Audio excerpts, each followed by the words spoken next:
محترم ناظرین، یہ آپ کے سامنے ایک چھوٹا سا پہاڑ ہے جو پتھروں سے بنا ہوا کہہ دیں یا پتھروں سے لدا ہوا ایک چھوٹا سا پہاڑ ہے،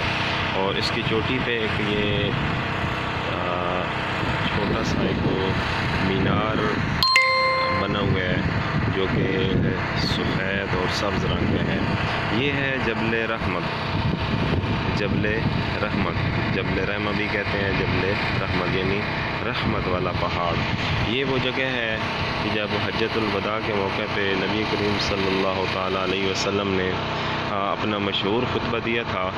تو یہی جبل رحمت کے ساتھ یا نیچے اس کے ساتھ یہ جو آپ کو یہ والی جگہ جو آپ کو نظر آ رہی ہے، یہ دیوار اور یہاں پہ یہ جو سوراخ آپ کو نظر آ رہا ہے، ٹھیک ہے، اور یہ سیڑھیاں، تقریباً یہ جگہ تھی جہاں پہ آپ نے اپنا آخری خطبہ یعنی آخری حج کے موقع پہ، حجۃ الوداع کے موقع پہ آپ نے یہاں پہ خطبہ دیا تھا۔ اور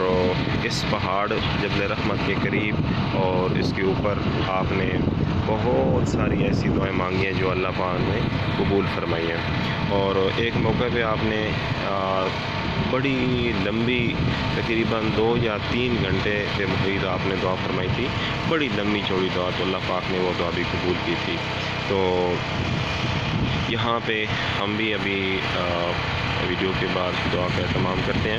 ہر مسلمان کی یہ خواہش ہے کہ وہ جبل رحمت کے سامنے یا اگر اس کی ہمت اور سکت ہو تو اس کے اوپر چڑھ کے دعا کا ضرور اہتمام کریں۔ آپ حضرات بھی یہ نیت اور خواہش کر لیں کہ اللہ پاک جب بھی ہمیں لے جائے گا تو ہم وہاں پہ جا کے اپنے لیے، اپنے بچوں کے لیے، اپنے پورے ملک کے لیے، عزیز و اقارب کے لیے، ان کی ہدایت کے لیے یہاں پہ ضرور ہم دعا کریں گے انشاءاللہ۔